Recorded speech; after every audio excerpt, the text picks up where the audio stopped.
Harry Kane might be Tottenham's all-time record goalscorer, but things could have turned out differently after spending some of his youth at Arsenal.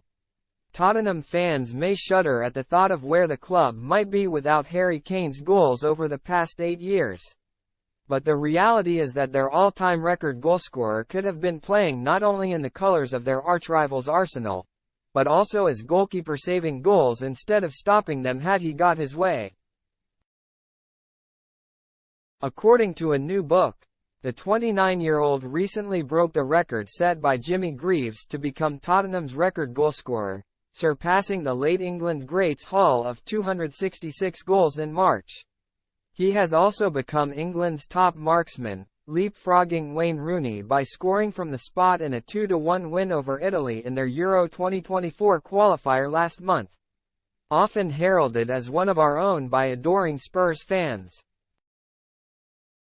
The truth is that Kane was a passionate Arsenal supporter during his childhood and was once on the books of his favourite club in the academy. Ironically, he is the highest scorer in North London derbies against Arsenal with 14 goals in 16 appearances for Spurs. However, at the age of 12, he was informed by the club's academy assistant boss Roy Massey that would be good enough to continue playing as a striker.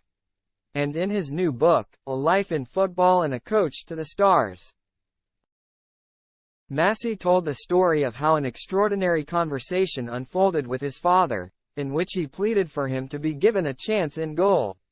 When I see Harry now, I can't help but to think back to when he was a starry-eyed 12-year-old, sat with his mum and dad in my office as I told him he wasn't quite up to the standard we were looking for, he told the Mirror.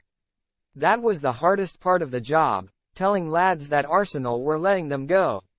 Next thing, Harry's dad came back in and told me he now wants to be a goalkeeper, and I thought the least I could do was to send him to work with our keeper coach Alex Welch.